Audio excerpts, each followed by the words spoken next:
Esselamu Aleyküm əziz izləyicilər. Bu günləri biz sizinlə 21 dekabr tarixində keçirilmiş liseye qəbul sınaq 2 suallarının riyazi məntiq suallarının izahları ilə tanış olacağıq. Suallar 6-cı sinif suallarıdır. Gəlin 41-ci sualımızın izahı ilə başlayaq. Bizə deyir ki, aşağıda 8 bərabər C bölünmüş dairənin bir hissəsi xaric qalan hissələrinə müəyyən ədədlər yazılıb. Bunu görürük. Mavi rəngli hissələrdə yazılmış ədədlərin cəmi ilə yaşıl rəngli hissələrdə yazılmış ədədlərin cəmi bir-birinə bərabər olması üçün boş qalan hissəyə hansı ədəd yazılmalıdır? Kifayət qədər sadə bir sualdır. Gəlin bunun elə üstündə həll edək. Bura qoyuram bir x. Mavi rəngdə olanları gəlin toplayaq. Mavi rəngdə 1 üstü 10. Biz bilirik ki, 1-in bütün qüvvətləri elə 1 eləyir. Ona görə 1 üstü 10 1 eləyəcək. 6-nın kvadratı 36. 5 üstü 1 elə 5. 2-nin kubu 8. Bu bərabər olmalıdır. 4-ün kvadratı 16. 2-nin kubu 8. 1 üstü 12 elə 1. Bir də bir dənə x yazırıq. Baxın, bu 8 ilə bu 8-i aparaq. Bu 1 ilə bu 1-i aparaq. X-i tapanda 36-nın üzərinə 5 gəlirəm 41. 41-dən də çıxıram 16-nı. 41-dən də 16 çıxanda alınır 25. 25 də biz bilirik ki, 5-in kvadratıdır. Yəni doğru cavabımız olacaq həqiqətən də B variantı. Çox sadə bir sual idi. 42. İki natural ədədin hasili natural bölənlərinin sayı 8 olan ən kiçik natural ədədə bərabərdir. Demək ki, 2 dənə natural ədədimiz var. Bunları bir-birinə vurduğumuz zaman natural bölənlərin sayı 8 olan ən kiçik natural ədəd alınır. Bu iki natural ədədin cəmi neçə müxtəlif qiymət alar? Demək ki, biz bu hasili təyin eləməliyik ki, bu hasil neçədir ki, natural bölənlərin sayı 8 eləyib. Bu ədədi biz tapmalıyıq. Natural bölənlərin sayı 8 olan ən kiçik ədəd. Burada əslində qalsa balaca bir ədəd verib sizə. Düşünüb də tapa bilərsiniz. Amma düşünmədən necə tapırsınız? Bilirsiniz ki, natural bölənlərin sayını tapanda qüvvətlərin üzərinə bir gəlib bir-birinə vururuq. Və ən az olması üçün adam dərhal düşünür ki, 2 olsun da. Əgər 8 natural bölən olsun istəyiriksə və ancaq 2 istəyiriksə, gərək 2 üstü 7 yazaq. 2 üstü 7 də kifayət qədər böyük ədəddir. Demək ki, bizim bir dənə də yanımızda 3 olacaq. Maksimal dərəcədə 3-ün qüvvətinə az verməliyik ki, nə də olsa 3 daha böyük bir ədəddir də, daha balaca ədədə vurmalıyıq. Ona görə mən 3-ün qüvvətinə 1 verəcəm. Natural bölənlərin sayını tapanda bu artıq 2 olacaq da qüvvəti. 2-nin də üstünə 3 yazacağam ki, bir-birinə indi natural bölənlərin sayını tapanda 4-ü 2-yə vuranda cavab 8 edəsin. Yəni mən ədədimi götürdüm, 2-nin kubu vur 3, 24. Demək ki, hasilimiz olacaq 24. İndi deyir ki, bunun cəmi neçə müxtəlif qiymət alar. Bax, 1 ilə 24 verə bilərəm, 2 ilə 12 verə bilərəm, 3 ilə 8 verə bilirəm, bir də 4 ilə 6 verə bilirəm. İndi cəmlərinə baxaq. 25, 14, 11, 10. Hamısı bir-birindən fərqlidir, 4 dənə fərqli cəm aldıq. Doğru cavabımız olacaq C variantı. 42-ci sualın doğru cavabı C oldu. 43-ə baxaq. Deyir ki, Musa'nın cibindəki pulunun 3də 2-si qədər daha pulu olsaydı, 232 manatlıq dərs geyimi almaq üçün 72 manat pulu çatmazdı. Onun cibində neçə manat pulu var? Tam riyaziyyat sualıdır. Yəni, cibindəki pulu 3də 2-si qədər artırsaq, cibindəki pulu 3də 2-si qədər artırsaq 3də 5 eləyir də. Çünki normalda 3də 3-dür. Yəni, x 3də 3. 3də 2-si qədər artırsa 3də 5. Həmişə belə eləyirik də. Məsələn, deyir ki, malın qiyməti 2də 1 qədər artarsa, nə edirik? Dərhal 2də 3 yazırıq. Malın qiyməti məsələn 8də 3 qədər artarsa, dərhal 8də 11 yazırıq. Yəni malın qiyməti 3də 2-si qədər artırsa, alınır 3də 5 hissəsi. Yəni malın qiymətinin belə çıxır ki, 3də 5 hissəsi bərabərdir nəyə? 232 manat üçün 72 manatı çatmır. Demək, əgər 232 manatlıq dərs üçün 72 manatı çatmırsa, bunun pulu nə qədərdir? 232-dən çıxıram 72. 160 manat pulu var imiş. Yəni 3də 5 hissəsi 160 olan ədəd axtarırıq biz. Bunun üçün 160-ı bölürük 5-ə, vururuq 3-ə. 160-ı 5-ə böləndə bizdə alınacaq 32, 32-ni də 3-ə vuracaq 96. Yəni doğru cavabımız eləyir 96, o da C variantındadır. Keçirik indi 44-cü sualımıza. 44-cü sualımızda biz gəlin ilk öncə əvvəlki ədədimizi yazaq. Demək 2, 3, 0, 5, 6, 1, 2, 2, 0, 3, 4, 1. Bu bizim əvvəlki ədədimizdir. İndi şərtdə deyilənləri eləyəndə görək nə alınacaq. Bizə deyir 10 milyonluqlar mərtəbəsindən 2 muncuq götür, 10 minliklər mərtəbəsinə qoy. Demək, bizim 10 milyonluqlar mərtəbəmiz buradır. Və bizə nə lazımdır bir də? 10 minlik. Təklik, onluq, yüzlük, minlik, 10 minlik. 10 minliyimiz də buradır. Yəni baxın, buradan bura 2 dənə muncuq qoyuruq. Onda bu olacaq 4, burada olacaq 4. Bu ədədləri dəyişdirdik. Sonra nə deyir bizə?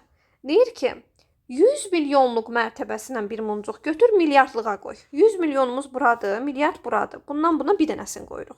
Onda burada olacaq 4, burada olacaq 1.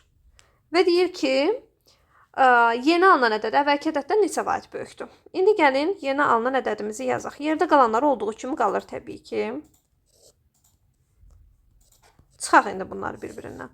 0, 0, 0, 0, 2, 0, 0, 14-dən 6 çıxaq 8. Bundan bir vahid vermişəm deyə, bu artıq 14 deyil, 13-dür. Bundan da buna vermişəm. 13-dən də 5 çıxanda 8, 0-dan 0, 0, 3-dən 3, 0, 2-dən 2, 0. Yəni cavabımız bu şəkildə alındı. Doğru cavabımız ona görə olacaq B variantı. Keçək 45-ə. 45-ci sualda mən 5 rəqəmli bir ədəd yazmalıyam və bu ədəd cüt ədəd olmalıdır. Düzəldəcəyim 5 dənə rəqəm var axı 5 rəqəmli ədəddə. Bu 5 dənə rəqəmdən 2 dənəsi cüt rəqəmdir, 3 dənəsi tək rəqəmdir. Ən böyüyünü düzəldəcəyik. 9, 8, 7. Normalda bura 6 yazmalıyam mən, amma 6-nı yazmayacağam. Çünki 6-nı sonuncu rəqəmə yazacağam. Cəmi 2 dənə cüt rəqəmim var axı. Ona görə mən bura 6 yazsam, bəs sonuncu rəqəmə nə yazacağam? Sonuncu rəqəmə artıq cüt rəqəm yaza bilmərəm. Cüt rəqəmin biri 8-dir, burada yazmışam artıq. Ona görə məcbur bura 5 yazacağam, axırına 6 yazacağam. Bu ədədin rəqəmlər cəmdə 35-dir. Alınacaq 98.721. Yəni doğru cavabımız alınacaq C variantı. 46-cı sualımızda bizə deyir ki, ABCD 4 rəqəmli bir natural ədəddir. Bu ədədə 6-ya böləndə qismətdə 3 rəqəmli bir ədəd alınır. A-nın yerinə yazıla biləcək müxtəlif rəqəmlərin cəmi neçə olar? Biz bilirik ki, bir 3 rəqəmli ədəd alınırsa, baxın, bu A 6-dan aşağı olmalıdır. Çünki elə ən azı 6000 götürsək biz, 6000-i 6-ya böləndə 1000 eləyir. Yəni 6000 neçəsi ola bilməz də bu ədəd. Bu ədəd 5000 neçəsi ola bilər, 4000 neçəsi ola bilər, 3000 neçəsi ola bilər, 2000 neçəsi ola bilər. Bəs 1000 neçəsi ola bilərmi? Məsələn, ən böyük yaza biləcəyin ədəd 1999-dur da. Və 1999-u da 6-ya böləndə bəli, 3 rəqəmli bir ədəd alına bilir. Demək ki, 1000 neçəsi də qoya bilərəm. Yəni mən A-nın yerinə 1-dən başlayaraq 5-ə qədər istənilən ədəd qoya bilərəm. Onda 46-da doğru cavab 1-dən 5-ə qədər olan ədədlərin cəmi olacaq. O da eləyir 15. Yəni doğru cavabımız A variantıdır. 47-yə baxaq. 47-də bizə deyir ki, iki dostun səyahət üçün özlərlə götürdükləri yüklərin kütlələri verilib, görürük. Biz bu kütlələri deyir ki, sərnişinlər bagajı təhvil verərkən 22 kiloqrama qədər yük üçün ödəniş etmir. Amma 22 kiloqramdan artıq olsa, hər 1 kiloqram üçün əlavə 10 manat ödəniş edirlər. Onda bu iki dost ümumilikdə neçə manat bagaj haqqı ödəyər? Təbii ki, mən birinci bilməliyəm ki, bunlar neçə kiloqram yük daşıyırlar. Ona əsasən həll eləyəcəm. Demək, 19, birincini hesablayıram. Üstəgəl 4, üstəgəl 10. 33 elədim. İkincisini hesablayaq. 5-in kubu 125, çıx. 9-u 12-yə vuranda 108, üstəgəl 2 üstü 4 bizdə 16 eləyir. 16-nı da 3-ə vuranda 48. Bərabərdir. Demək, 125-dən 108 çıxırıq, alınır 17. 17-nin də üstünə 48 gəlir, alınır 65. İndi 22 kiloqramdan artıq hər 1 kiloqram üçün 10 manat ödəniş gedir. Baxın, bu 22 kiloqramdan 11 kiloqram artıqdır. Bu isə 22 kiloqramdan 43 kiloqram artıqdır. Demək ki, ümumi bizdə 54 kiloqram artıqlıq var. Hər 1 kiloqrama da 10 manat ödəniş düşürsə, 54 kiloqrama da 540 manat əlavə ödəniş düşəcək. Yəni doğru cavabımız olacaq D bəndi. 48. Deyir ki, ata və 3 oğlun hər birinin yaşları tam ədədlərdir. Atanın yaşı övladlarından birinin yaşının 4 qatıdır. Yazaq, ata, övlad 1, övlad 2. Atanın yaşı övladların yaşından birinin 4 qatıdır. Onda atanın yaşı olsun 4x, övladlardan birinin yaşı olsun x. Digərinin yaşının 7 qatıdır. 3 oğlan var imiş. Gəlin belə eləyək onda. Övlad 3. Baxın, atanın yaşı birinin 4 qatı, birinin 7 qatı, birinin də 8 qatıdır. Demək, atanın yaşı elə bir ədəd olmalıdır ki, həm 4-ə bölünsün, həm 7-yə bölünsün, həm də 8-ə bölünsün. Buna görə həm 4-ə, həm 7-yə, həm də 8-ə bölünən ədəd kimi mən atanın yaşını götürəcəm 56x. Onda birinci övlad. Əgər bu bunun 4 qatıdırsa, 56-nı 4-ə bölürəm, 14 olacaq. Əgər bu bunun 7 qatıdırsa, 56-nı 7-yə böləcəm, 8 olacaq. Bu bunun 8 qatıdırsa, 56-nı 8-ə böləcəm, 7x olacaq. Sonuncu cümlədə də deyir ki, atanın yaşının 2 rəqəmli ədəd olduğunu nəzərə alaraq, uşaqların yaşları cəmi tap. Atanın yaşını mən zaten 2 rəqəmli ədəd almışam, 56 və mən buna əkobla tapmışam. 4, 7, 8-ə bölünən ən kiçik ədəd kimi 56 götürmüşəm. Yəni bundan o tərəfəsi yoxdur, görürsüz. Heç bir burada 4 dənə ədədin hamısını heç bir elə bir ədəd yoxdur ki, tapaq ki, mən onu bölə bilim. İxtisar edə biləcəyim bir ədəd yoxdur. Yəni mən yaza biləcəyim ən kiçik ehtimalı zaten yazmışam. Başqa ilə x-in yerinə 2 qoysaq, artıq 56-nı 2-yə vuracaq, 3 rəqəmli bir ədəd alınacaq. Bu da mümkün. Şərtdə də yazıb ki, atanın yaşı 2 rəqəmli bir ədəddir. Demək x 1-dir. Onda uşaqların yaşları cəmini tapanda x-in yerinə 1 qoyub bunları toplayırıq. O da eləyəcək 14 üstə gəl 8 üstə gəl 7 29. Yəni doğru cavabımız olacaq burada da C bəndi. 49. Nihat corab fabrikinə 3 dəzgah A, 5 dəzgah B növ tikiş maşını aldı. A maşını 5 dəqiqə ərzində 8 corab, B maşını 4 dəqiqə ərzində 7 corab istehsal edir. Maşınlar eyni vaxtda işə başladılar. 1 saatda neçə corab istehsal olunur? A maşını 5 dəqiqəyə 8 corab istehsal eləyirsə, 1 saata 60-ı bölürük 5-ə ki, görək bunun içində neçə dənə 5 var? 12 dənə. Bunu da vururuq 8-ə. Tənasüblə də eləyə bilərsiniz. 5 dəqiqəyə 8-dirsə, 60 dəqiqəyə x. Belə də eləyə bilərsiniz. 12-ni 8-ə vuranda 80, 16, 96 eləyəcək. Demək ki, bu 1 saata A maşını 96 dənə istehsal edir. Gəlin B maşını tapaq. B maşını 4 dəqiqə ərzində deyir. 60-ı 4-ə bölürük 15. 15-i də vururam 7-yə. 70, 35, 105. 105 dənə corab da B istehsal edir. İndi A dəzgahında 3 dənə 3 dəzgah A-dırsa, onda 3-ü vururuq 96-ya. Üstə gəl 5 dəzgah da B-dirsə, onda 5-i də vururuq 105-ə. 3-ü 96-ya vuranda bizdə eləyəcək 270, 18, 288. Bu da eləyəcək 525. Alınmış ədədləri də toplayıram 813. Yəni doğru cavab olacaq B bəndi. Keçək 50-ci suala.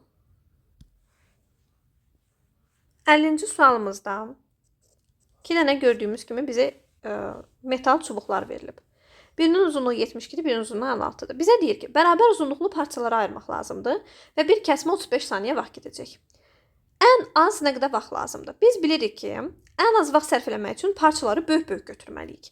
Yəni 56 ilə 72-yə əbob tapmaq lazımdır. Mən əbob tapanda ikisini eyni anda vuruqlarına ayırıram.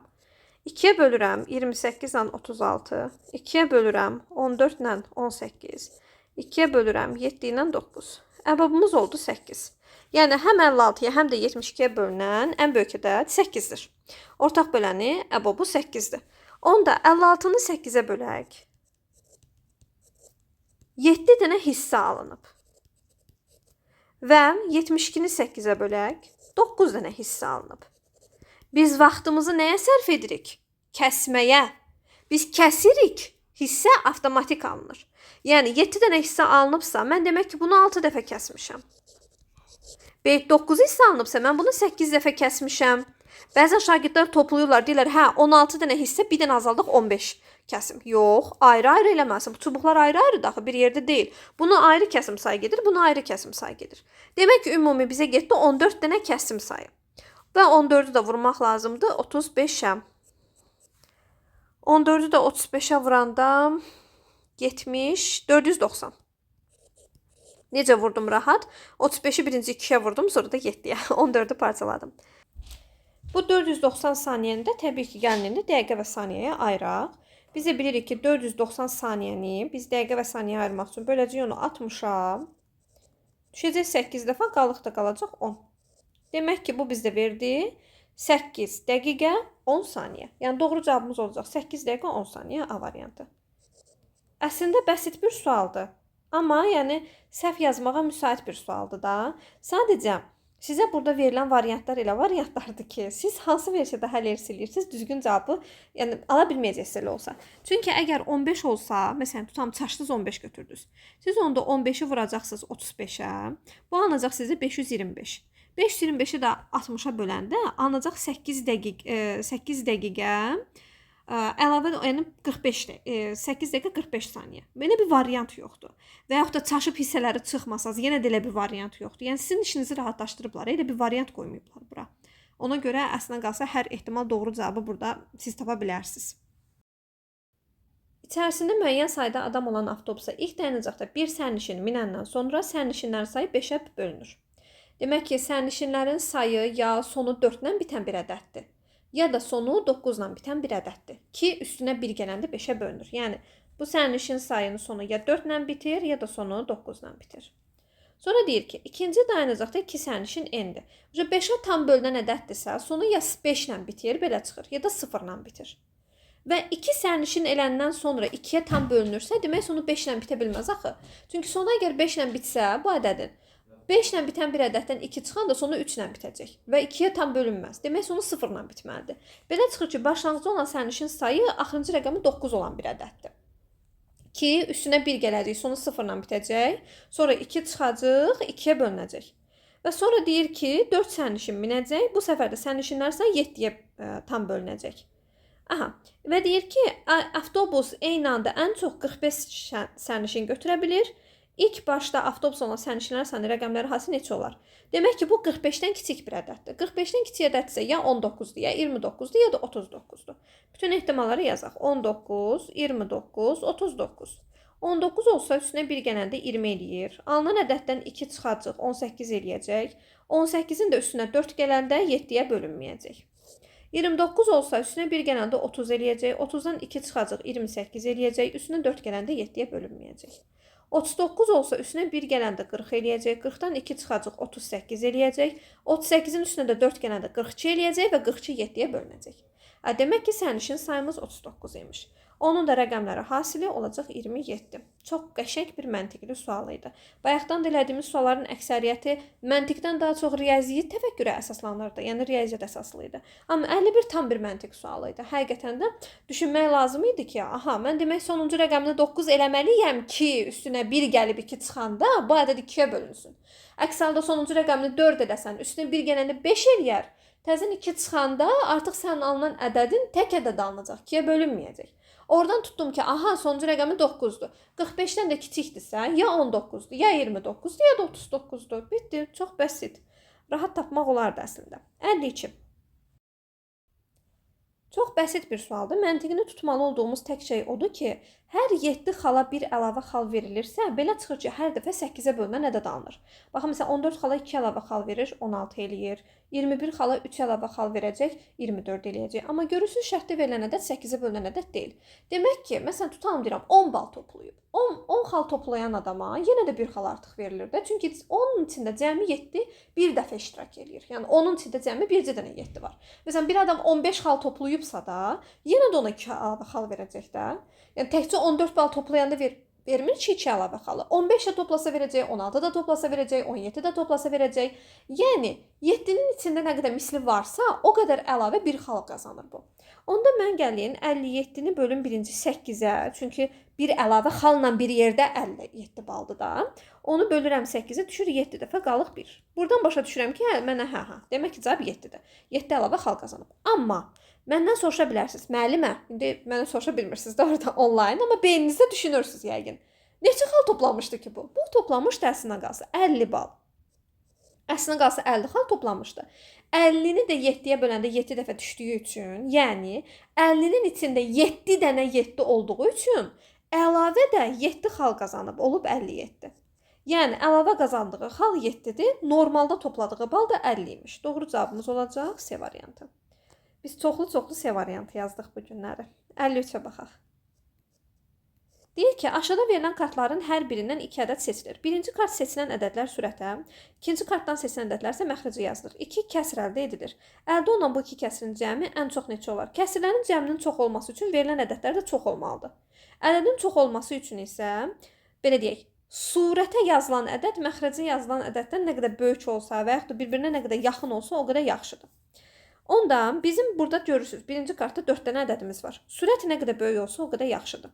Onda birinci kartda mən sürətə yazacağam 6, ikinci kartda isə sürətə yazacağam 4. Sürət nə qədər böyük olsa, yenə deyirəm, o qədər yaxşıdır. Məxrəc isə tam tərsinə. Nə qədər kiçik olsa o qədər yaxşıdır. Məxrəc nə qədər kiçikdirsə, axı surətlə məxrəcin arasında bölmə əməli var əslində qalsa. Yəni 6-nı nə qədər balaca ədədə bölsəm o qədər yaxşıdır. 8-i nə qədər, 4-ü nə qədər balaca ədədə bölsəm o qədər yaxşıdır. Yəni buradan da 6 ilə 8-i götürəcəm. Yəni ya belə qoya bilərsən, bura 6, bura 8, ya da tam tərsinə, bura 8, bura 6.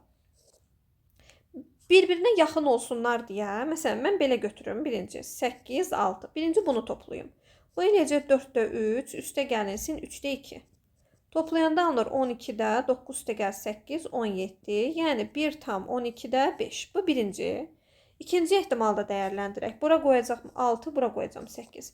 Bunu da toplayanda 1 üstə gəl 2-də 1. İxtisar edib yazıram bu arada. Deyərsən mənə 4-də 3 üstə 2 hardan gəldi? İxtisar edib yazmışdım. 1 ilə 2-də 1-i toplayanda 1 tam 2-də 1. Yəni bu da eləyir 1 tam 12-də 6. Gördüyünüz kimi bu daha böyükdür. Yəni 1 tam 2-də 1 ehtimalını götürəcəyik. Cavab olacaq B. Bu məsələni sizə tam izah eləmək üçün mən şəkildən izah eləyəcəm. Gəlin bunu aşağıdan yazaq. Baxın, bura 3-cü mərtəbə olsun. 13-cü mərtəbəyə qədər neçə mərtəbə lazımdır bizə? 9 mərtəbə, düzdür? 9 dənə arada mərtəbə olmalıdır ki, gəlsin 13-ə çatsın. Buranı gəlin bölək 9 yerə. 1, 2, 3, 4, 5, 6, 7, 8, 9. 1, 2, 3, 4, 5, 6, 7, 8, 9. Aha. Gördüyünüz kimi 3 ilə 13-ün arasında bu mərtəbələr var. Baxın, əgər 3 bir mərtəbə düşüb qalxıbsa yuxarı, hal-hazırda 4-dədir və bir mərtəbə qalxıb 4-də. 13-ün 4-ə düşməsi üçün neçə mərtəbə düşməsi lazımlıdır? 9 mərtəbə. Bunun buradan bura gəlməsi üçün 9 mərtəbə düşməsi lazımdır. Yəni ümumi görürsüz 10 eləyir. Bunların cəmi, yəni qalxış və enişlərin cəmi 10 eləyir. Və yaxud da baxın belə düşünün. Əgər tutalım bu 2-yə qalxırsa, bu da buradan 2-yə düşürsə, eyni yerə düşürlər axı. Bir ədəd 2 dəfə təkrarlanır. Ona görə 13-dən 2-yə düşəndə sən 11 azaldırsan. Üzr istəyirəm. 13-dən burada 5-ə düşür. 13-dən 5-ə düşəndə sən 8 azaldırsan. 2-dən 3-dən 5-ə qalxanda isə 2 mərtəbə artırırsan. Görürsüz, yenə də cəmləri 10 eləyir. Yəni ümumi qalxma və enmə mərtəbələrinin cəmi 10 eləməlidir bizdə. Mən sizə birinci həll yolunu başa salacağam. Sonra isə ədəd qoymaqla başa salacağam. Və şagirdimi də danlayacağam 8 seçdiyinə görə. Ki, nətər bunu isbat edib ki, 8 alınır cavab həqiqətən. Demək ki, ümumi bizdə qalxma və enmə 10 eləməlidir. Fərz eləyək ki, 3-də olan belə deyək, lift neçə mərtəbə qalxıb? Qalxıb. X mərtəbə qalxıb. Onda belə çıxır ki, enən liftdə 10 çıxı x mərtəbə enib ki, ortaq yerə düşsünlər. Normalda arası 9-dur ha, amma biz 10 götürürük. Çünki eyni nöqtəyə gəlib dəyirlər. Yenə də deyirəm, yazıb özünüz də baxa bilərsiniz. İstənilən mərtəbəni götürün, yoxlayın. Onda qalxan 3 saniyəyə qalxırsa, onda alınacaq 3 vur x. Enən də 2 saniyəyə eləyirsə, 2 vurulsun 10 çıx x. Alınır 3x bərabərdir 20 çıxılsın 2x-ə. 5x bərabərdir 20-yə.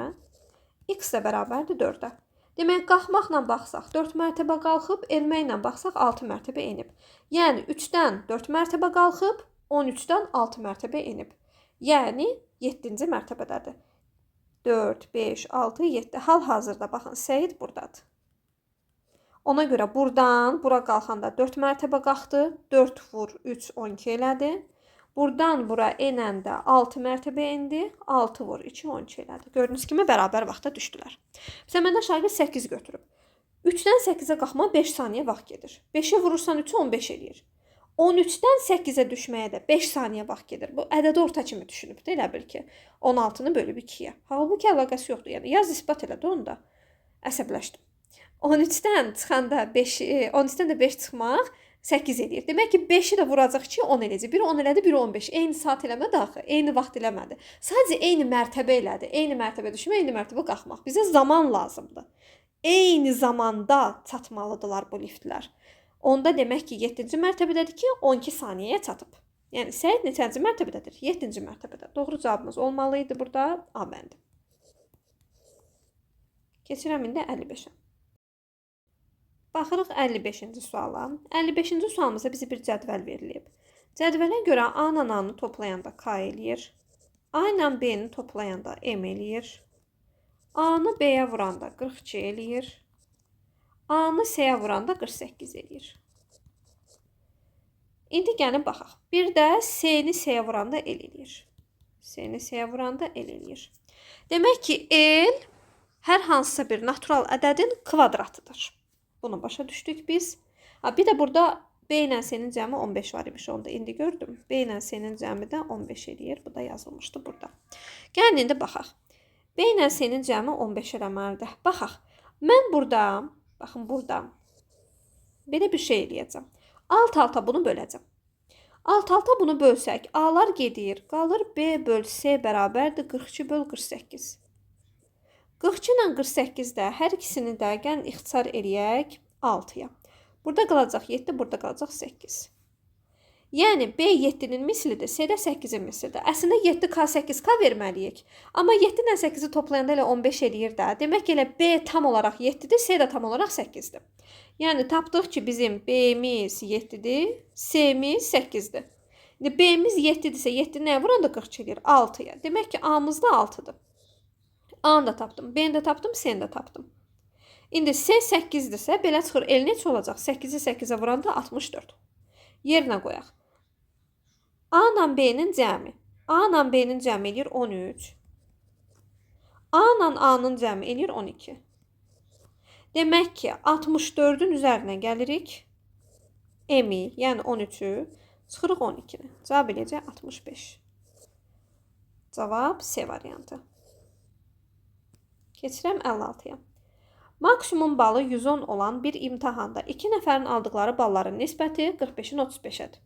Qiyməti yüksək olan 2 bal daha çox alsaydı, maksimum balı toplayardı. Buna görə qiyməti az olanın balı neçədir? Əgər 45-in 35-ədirsə, 35-in 45-ədirsə, belə deyək, 56-cı sualdır. Burada 5-ə bölünən ədədlər verir. Birinci bunu biz gərək ixtisar edək. 9-da 7 eləyəcək. Yəni bu 7-nin mislidir, bu da 9-un mislidir. Bizə deyəcək, qiyməti yüksək olan 2 bal daha çox alsaydı, maksimum bal toplayardı, yəni 110 bal. Belə çıxır ki, 9x balı olan adam 2 bal əlavə toplasaydı, 110 bal olardı. Yəni 9x bərabərdir 108-ə, x də bərabərdir 12-yə. Gətirib yerinə qoysaq, nəticəmiz eləyəcək 108-də 7-ni də 12-yə vursaq, 84. Bizə deyir ki, qiyməti az olanın balı neçə baldır? 84 bal. Cavab C. Çox qəşəng, rahat bir sual idi bu da. Həqiqətən də cavablarımızın əksəriyyəti C-dir. 57-yə baxaq. A və B natural ədədlərdir. Aşağıdakı qalıqlı bölmə əməlində A-nın ala biləcəyi müxtəlif qiymətlərin cəmi neçə olar? Demək, 90-ı bölüb A-ya, düşüb B dəfə, qalıq da qalıb 8. Yazaq, 90-ı bölüb A-ya, düşüb B dəfə, qalıq da qalıb 8. Buradan biz bilirik ki, 90 bərabərdir AB üstəgəl 8-ə. Yəni, AB hasilimiz bərabərdir 82-yə. Və biz bilirik ki, mütləq şəkildə A böyük olmalıdır 8-dən. Çünki bölən hər zaman qalıqdan böyük olmalıdır. A 8-dən böyük ədəddirsə, nə verə bilərəm ki, vuranda 82 eləsin? Ümumiyyətlə, vuranda 82 eləyən ədədlərimiz nədir? 82 ilə 1. 2 qoysaq B-nin yerinə, A-ya vermirəm də 1, 2. 18-dən böyük olmalıdır. B-yə verdim ona görə. Buradan ancaq 41. 82 də başqa heç nəyə bölünmür. Yəni, götürüb bura 2 ilə 1-i də əlavə olaraq yazmayacaq. Demək ki, bizim A-mızın ala biləcəyi müxtəlif qiymətlər 82-dən 41-dir. Bunlar da toplayanda 123 edir. Yəni, doğru cavabımız olacaq D bəndi. Mən olsaydım, məsələn, bura bir dənə də 126 variant əlavə edərdim sizi çaşdırmaq üçün. Amma görürsünüz, sizi çaşdırmayıblar. Demək, cavab olacaq 82 və 41. Keçirəm indi 58. Deyir ki, 2 rəqəmli AB və BA ədədləri sadə ədədlər olarsa, belə ədədləri simmetrik sadə ədədlər deyilir. Belə simmetrik sadə ədədlər üçün AB hasili aşağıdakılardan hansı ola bilməz? Baxın, özü və tərsi sadədir. Nə ola bilər? 1 ilə başladaq, 2 ilə başlada bilmərik. Çünki 2 ilə başlatsaq, tərsini çevirəndə cüt ədəd alınacaq. 1 ilə başlatsaq, birinci gəlir 11. Burada A ilə B müxtəlif olmalıdır deyə bir şey yazmayıb. Birinci 11-dir. Sonra baxın 13 var. 13-ün tərsi 31-dir. 15 olmaz. 17-dir. 17-nin tərsi 71-dir. 19 olmaz. 19-un tərsi 91-dir. 91 7-yə bölünür. 1 ilə bitdi. 3 ilə baxaq. Tərsinə təbii ki 31 yenə. 35 olmaz. 37 olar. Sonra 39 olmaz. 39 3-ə bölünür. 4 ilə başladan ədəd yazanmaram. 5 ilə başlayaq. 51 olmaz. 53 olmaz. 55 olmaz. 57 də olmaz. 5 ilə tapa bilmədik. 7 ilə baxaq. 7 ilə 71-dir. 73 tərsi 37-dir. 75 olmaz. 77 olmaz. 79. 79 olar. Bu qədər bəsdir. Variantlardan gördüyüm qədərinə bu qədər bəsdir. 7 hasilə alınır. 17 ilə 71-ə görə. 7 hasilimiz var. 21 hasilə alınır. 37 ilə 73-ə görə. 63 hasili də var. 79 ilə 97-yə görə. Belə deyək. Qabaqda da 97-ni yazacaqdım. Onsuz 9-dan olan ədədləri yazanda. Onda belə çıxır ki, bizim ala biləcəyimiz qiymətlər olacaq 7, 21, 63 ödəyir, 15 ödəmir. Yəni, cavab olacaq B bəndi. 59. Son 2 sual. Leyla və Səbinə tir atışı ilə üzərində 2, 5, 6, 7, 9, 11, 13 rəqəmləri yazılmış şarları partlatmalıdırlar. İlk atışı yerinə yetirən Leyla 3 şarı vurdu. Sonra onların nömrəsinə baxıb Səbinəyə istənilən 2 şarı vursan, onların nömrələri cəmi mütləq cüt ədəd olacaq deyir. Buna görə uyğun olaraq yerdə qalan 4 şarı partladan Səbinənin vurduğu şarların nömrələri cəmi aşağıdakilərdən hansı ola bilər? Əgər istənilən 2 şarın nömrələri cəmi mütləq cütlüsə, ya bu 2 şar da cüt ədəddir, ya da bu 2 şar tək ədəddir. Yəni mütləq ya ikisi də tək olmalıdır, ya da ikisi də cüt ədəd olmalıdır. Gəlin ədədlərimizi düzək. 2, 5, 6, 7, 9, 11, 13. Neçə dənə şar var? 2, 4, 6, 7 dənə şar var. 7 dənə şardan deyir ki, 3 şarı vurdu. İlk atış yerinə yetdi, 3 şarı vurdu. Və burada bizə deyir ki, buna uyğun olaraq yerdə qalan 4 şartda partladan Səbinə. Demək ki, 3 şarı vurandan sonra yerdə qalan 4 dənə şar hansı ikisini götürürsənsə götür. Yəni 4 dənə şar qalıb geriyə. Bunu silək. Bizim geriyə 3 şarı vurandan sonra 4 şarımız qalıb. 4 şar qalıb. 4 şardan hansını götürürsənsə götür. Mütləq cüt ədəd alınırsa, mütləq bu 4 şarın 4-ü də ya tək olmalıdır. Hansını götürsənsə götür, tək toplayacaqsan, yəni də cüt alınacaq. Ya da hamısı cüt olmalıdır. Baxaq görək hansı ola bilər. Cüt, tək, cüt, tək, tək, tək, tək. Gördüyünüz kimi, demək ki, mənim yerdə qalanlarım cüt ədəd ola bilməz. Çünki əgər 2 dənə cütümüz varsa, mütləq 2 dənəsi tək olacaq. Sən onda cütlə təki götürə bilərsən. İstənilən ikisi cüt eləmir. Yəni istənilən ikisi tək də eləyə bilər. Ona görə mən cütləri mütləq partladıram. Yəni mən Leyla mütləq cütləri partladıram. Bu cütlə bu cütü mütləq partladıram. Bir də bu təklərdən hər hansı birini partladıram. Amma hansıdır, onu bilmirik. Ona görə ehtimalda da burada hansı ola bilər deyir. Bunlardan hansını partlatdığımı bilmirəm. İstənilən bir dənəsini partlatsam, yerdə qalan 4 dənədən həmişə 2 dənəsinin cəmi cütdür. Və mən bir-bir baxıram ki, hansı ola bilər. Baxaq, tutalım ki, 5-i partlatmışam. Onda 7, 9, 11, 13-ü toplayacaq. Bu bizdə eləyəcək 20, 40 eləyəcək bu bizdə. Cavab belə alındı. Cavab dedim. Amma başqa nələr ola bilərdi? 7-ni partlatsan, 5, 9, 11, 13-ü toplaya bilərdik. 9-u partlatsaq 5, 7, 11, 13-ü toplaya bilərdik. 11-i partlatsaq 5, 7, 9, 13-ü toplaya bilərdik və 13-ü taplasaq, 13-ü partlatsaq 5, 7, 9, 11-i toplaya bilərdik. Hər ehtimal 4 dənə tək ədədə toplayacağımız üçün cavab cüt ədəd eləməli idi.